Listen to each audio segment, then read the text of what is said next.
I've been persuaded by my good friend Borgia that I'm not the only person that's excited by trays of seedlings. So I thought I'd just do a quick video of what's happening so far this spring, what I've been sowing and what's growing at the moment. It's definitely not everything, but it'll give you a good idea of what's going on. Okay, let's get into it. Right, first of all, I've got some red cabbages that have just been potted on. They'll soon go out into the cold frame actually. This is a red cabbage, you can tell by the colour of the stalks. Growing those for my mum, she loves red cabbage, so I thought I'd grow something nice for her. I've never done them before, so that'll be interesting this year. One that I do grow every year is this spring cabbage, early Jersey Wakefield, a really good doer, nice spring greens to come. What else have we got here? I'll skip these, I'll come back to them. And okay, what's next? Okay, these aren't actually mine, these are Lloyd's project, but these are peanuts, and you can definitely tell that they're a legume. So he's trying to be successful with growing some peanuts this year. What else have we got here? Okay, these are red Russian kale seedlings just popping up now. I think you can probably tell that they're going to be red again by their stalks. I actually grow these as a salad crop, grow them and pick them as young leaves, and they go into our salads, and they'll actually be included in our salad bags that we'll be selling this year. I love to grow salads, lots of lovely mixed leaves all together, different colours and textures and yeah, flavours, so they're a really nice addition to those. This next one is a bit of an experiment. I actually collected some bronze fennel seeds out the garden last year. I didn't think that they would germinate, so I'm really pleased that they've germinated, and I really want a really good show of fennel on the new plots. Hopefully we'll get lots of seeds to collect because I love to use them in cooking. But also the pollinators love them and they look fantastic, so I'm excited about those. What have we got here? Kohlrabi, another favourite in our households, and they're coming on nicely. They're about to go out into the cold frame as well when I make some room. And next to them I've just got some cauliflowers that I'm growing as well. So yeah. Oh, this is another favourite cabbage of mine. I think it's probably my absolute favourite. It's a Chinese cabbage, Natsuka. So what I do is I actually pick the small leaves, kind of when they're about this size, and those also go into salads. They've got a nice crispy bite to them, a bit more than your average salad leaf, so they're lovely for that. But they also heart up into this lovely sort of crinkly, crunchy, full-size cabbage, which are fantastic for slaws and stir fries. I've made sauerkraut with them in the past as well, and I think that they would really make a great kimchi, so I might try that as well this year. These are just a couple of the first sowings of salad leaves that I've made. This is a butterhead, but I do tend to just sort of pick them as individual leaves and they go into our salad mixes. This is a lovely bronze colour and a nice texture to it as well. A different variety. I'm not sure what these are actually. What does it say on here? Forellenschluss. It's a little gem, but again, I tend to not leave them to heart up. I'll probably leave a few to heart up, but most of them get picked.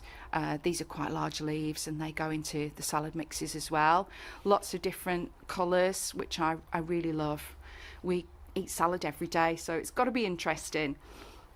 Right, I've got some calendula started here. I also grow lots and lots of calendula.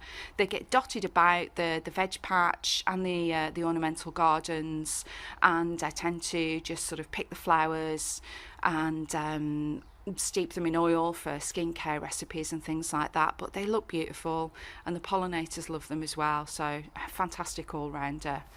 Wouldn't be without it now. This is something that I'm really excited about. I just need to reach over and get one. Hang on a second. Oh, there we go. These are another experiment actually. These are called Tigernuts, and I bought a packet of them because I'm on a very restricted diet at the moment actually, and I can't eat many nuts. These aren't a nut, as you can see. They're actually a sedge plant, but the tubers that they grow have a lovely sort of sweet, slightly starchy, but definitely nutty flavour to them. So I bought a bag, we tried them, thought they were great, and thought that we would just try and grow some. So we soaked them for a couple of days and then planted a lot, as you can see, quite a lot of pots of them. I think we put 5 in each pot, and we've got some. I think we've got a good half a dozen plants now. So what we will do is actually make these part of our perennial edible plantings, and they'll go in their own special bed because they're a sedge plant, and they will behave quite thuggishly and spread quite a lot if they're successful. But yeah, exciting times ahead with those, and really interested to see if we can get a crop off them eventually, maybe this year, maybe next year. But yeah, what a great way to cut food miles and not buy things like almonds that have been flown in. We could have a nice sort of source of nutty protein on our doorstep. So yeah, that's an interesting experiment. Excited to see what happens with those. What's next? See what we've got here. We've got some radishes started off. These are actually a variety that I haven't tried before. They're a pod radish. I do love radish pods when you allow them to flower and go to seed, and they, I mean, generally any radish will produce these wonderful sort of crispy, slightly mild radish flavoured pods that are fantastic added to salads and stir fries, and I've even pickled them in the past and they're fantastic. They really keep their crunch. But this is a variety that's grown specifically for their pods. They're called rat tail pod radishes, but I mean, who wants to eat a rat tail? So I'm assuming that they're going to be quite long and a little bit curly and definitely interesting. So I'm looking forward to seeing those growing this year, see what they're like. This is another one that's a bit of a revelation for us this year. We grow this plant as an ornamental, and the pollinators absolutely love them. This is Agastache rugosa, but this one is labelled as superior licorice mint, Korean mint I think. I've tried the leaves already, and they do have this lovely quite subtle licorice flavour, so I think they're going to be wonderful again in salads, but also in stir fries and curries as well. So yeah, really looking forward to that, and we will allow them to grow into full plants, and they produce these lovely spikes of flowers that the pollinators love as well. So yeah, great all-rounder again. What else have we got here? I've got some of my early sowings of beetroot. Now this, as you can see, it's called Beet Crab, but the full name is Crapadine. It's an heirloom variety, and it's a really ugly name, and quite frankly a very ugly beetroot, but the flavour is phenomenal. It's got a lovely rich beetroot flavour with none of the earthiness that you sometimes get with beet varieties. When you roast it or use it in preserves, it's just wonderful. So I always grow that, along with a couple of other varieties of beetroot that I'm sure we'll get to. Second sowing of kohlrabi on the go here. Do lots of successional sowing. What have we got here? Okay, this is another new one for this year. These are chop suey greens, shungiku, which are actually a chrysanthemum. So I have no idea whether you can eat any other chrysanthemum leaf, so don't go eating your flowers in your garden on my on my recommendation. But these are a specific chop suey green which I've never grown before, and I'm really interested in trying those out this year, see what they're like. I mean, they're growing beautifully, so yeah, good stuff. We've got some leeks that are just starting to poke up, so those will be our winter leeks, or at least some of them. I've got some peas on the go. I grow lots and lots of peas. In fact, most of them are already in the cold frames and really needing to get going outside, getting planted. But these are a second sowing actually of these. This variety is Delicate, which is a sugar snap variety, really nice. You can allow them to grow into fatter pods and just harvest them as proper peas as well, proper peas. So yeah, grow a lot of those. These are another beet variety here. You can probably tell again from the stems that these are a golden beetroot, touchstone gold, another one that I grow every year. Really lovely, quite mild, lovely in salads raw. Also make a fantastic preserve, like pickled, or a nice sweet beet relish. If you just stick to the golden variety, then it's just a different colour to what you usually get. So if you love making preserves and want to do something a little bit different, then definitely recommend these. I've got lots of coriander started, another thing that I never seem to be able to grow enough of. So I'm really trying hard this year, and they're coming on beautifully. What I'll do with these is I will actually just sort of dot them about in between other crops and allow them to grow in clumps, and harvest them quite young. And I will keep sowing successional sowings of these to have lots of nice fresh coriander throughout the year.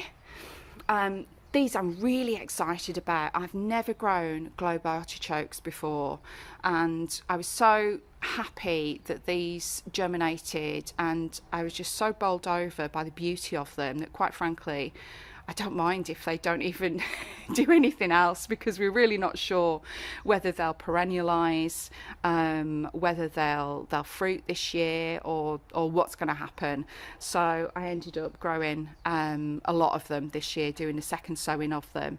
I'm growing actually two varieties. I think these are the green ones, Romanesco, and you might be able to see those purple stems on the back ones are a Chiagia variety, and should be beautiful purple globe artichokes if they actually harvest.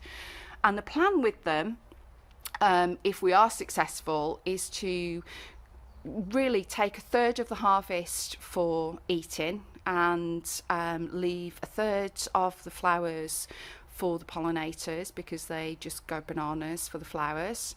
And if I can bring myself to do it, I'll cut a third of the flowers before they actually open and dry them for dried flower arrangements, because they just create these beautiful architectural flower heads, really tight flower heads. So yeah, that's the plan. I mean, then you know what they say about well-made plans, so we'll see. These are actually our winter salad plants that kept us in fresh salads over the winter. We originally just sowed salad seeds in the old tomato pots when the tomatoes had finished, and they kept us going through the winter. You can probably see from the stems a little bit that we've been harvesting the leaves. But then I took the choicest ones and repotted them into fresh compost. And what I'll do is it just kind of extends the season. We'll get like a nice early crop before they start to go up to flower. And just great value from a few seeds. So I've already got some planted out in the garden, which I might get a chance to show you. What have we got? We've got some Chiagia beetroot. That's a lovely sort of pink and white stripy variety. growing there, so they're lovely.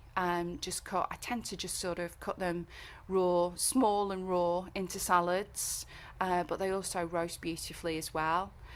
So I've got those going on. I think these might be actually the third successional sow of peas here. And I've got some that are just ready to go out really, but I'm just sort of hedging my bets with the weather at the moment. This variety is actually a Hungarian variety, from my good friend Mirella, actually, at Hungarian's restaurant in Blackpool. Thank you very much, Mirella. She brought me some seeds from Hungary quite a few years ago now. And well, with my very limited Hungarian, I could see on the packet that they were a Mange 2 variety, but when they grew these absolutely enormous pods. I mean, they're a good sort of 6-8 inches long. So what I did was I left them, and they grow really beautiful, succulent, big peas inside, but still sweet, not starchy. And yeah, I collect the seed and grow them every year. They're my favourite pea now to grow, so thank you so much for those, Mirella.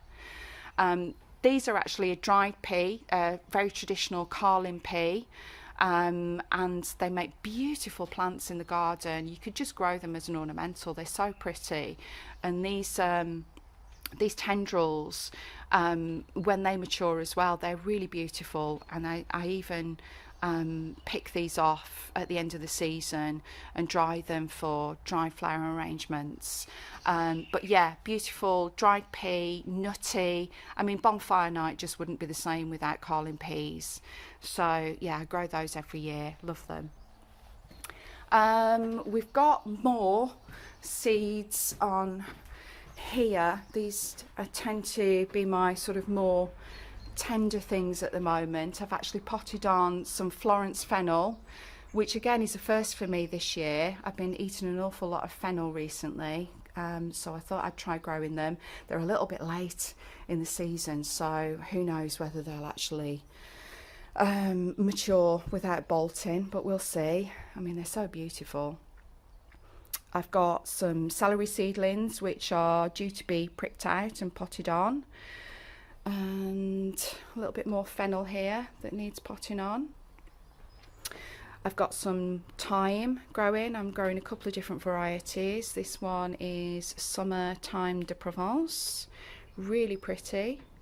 And I've got an English winter thyme there as well. Talk about hedging your bets. I've got lots of dill started. I tend to just start it in pots, small pots like this, and again I dot them around in between other crops, anything that really will give them a bit of stability as well, as they grow quite well. They do grow tall. So yeah, love dill, one of my favourite herbs, so I grow a lot of that. I've got some French breakfast radish growing. You can tell that I pretty much start everything off indoors. We don't do any pesticides or anything like that in this garden. We grow under organic conditions. So to mitigate the slug damage, I do tend to start everything off indoors, wait for them to get to a certain size so that they can really grow up above the slug damage, and they've got enough leaves that if they do get nibbled, they can recover. So those will actually be going out quite soon. I'll get them hardened off and get them planted out before they grow too big and don't like being disturbed. But yeah, I've got a tomato variety here that actually my good Facebook friend and seed saviour Andrea Jones sent me some seeds of. These are Dr. Witch's tomato variety. So I mean, they're beautiful, strong plants, so I'm really looking forward to seeing those this year. Another variety of celery there at the back, and this was actually my first sowing of dill. It was a little bit too cold and a little bit early, but they might recover, and I'll plant them out regardless. What else have we got?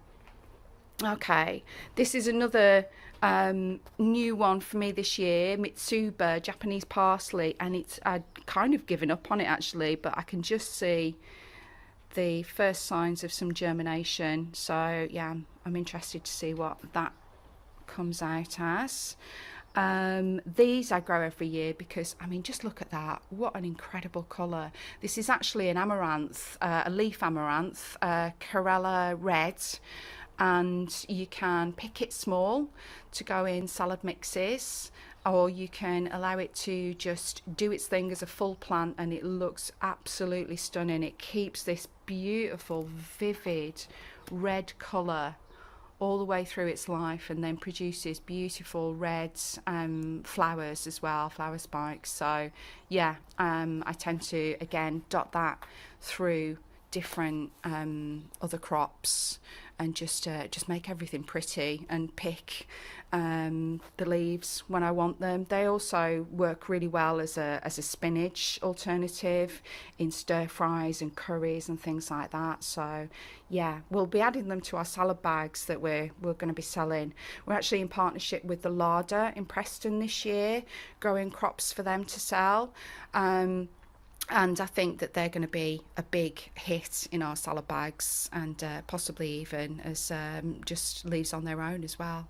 So yeah, I'm growing some Musk Strawberries. I just sowed the seed this year, so they're just growing on at the moment. You can never have too many strawberries in your life, can you?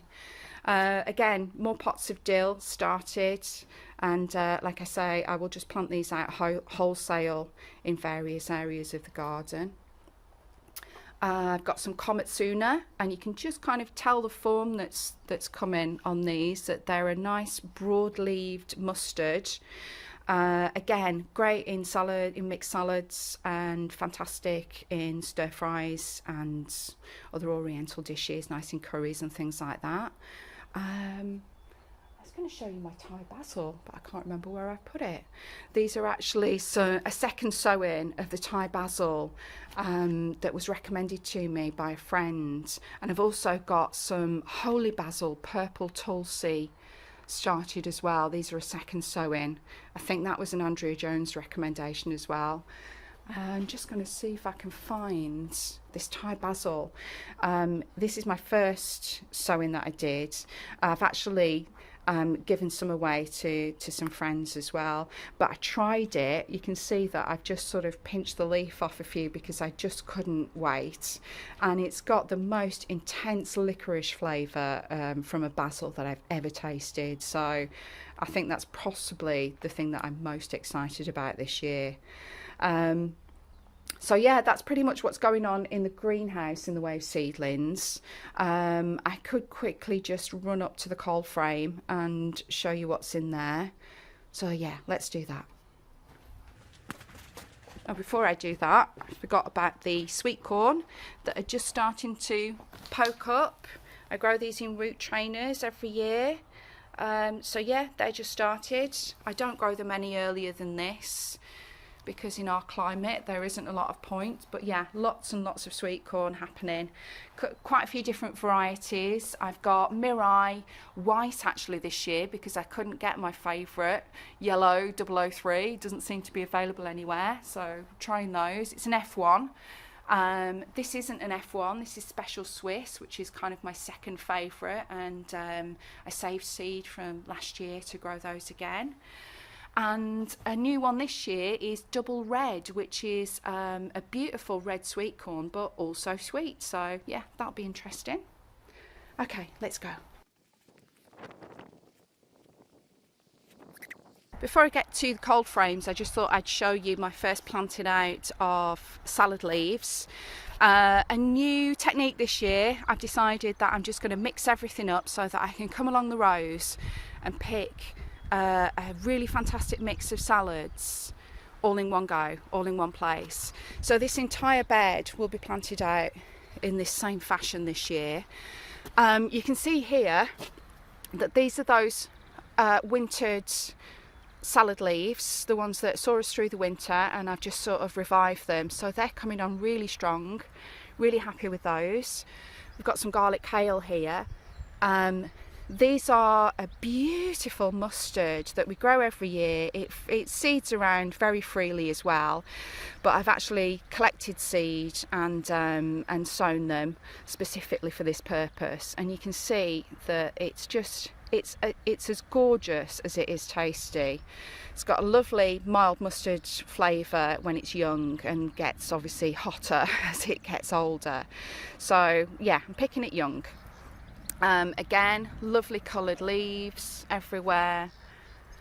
So yeah, and different shapes as well, like oak leaf varieties, and I've got a few radishes dotted in between as well. So yeah, quite close spacing, and I haven't mulched yet. These are still under the cold frames at the moment, but yeah, lots of salads to come. Okay, let's go. And finally, the cold frames are full of peas. Desperate to go out. I've just been holding off with the cold nights that we've been having. But yeah, lots of different varieties of peas to go out. All be planted out hopefully in the next few days. And more salad leaves ready to be planted out as well. And you can see here I've got lots more of those Natsuka cabbage, the first sowings of those to go out, and also some beetroot hardened off as well, and more peas. So yeah, that's where we're at the moment. I've got to say that the garden for this time of year is looking pretty beautiful. Hope you enjoyed that tour of our seedlings so far, and see you again soon.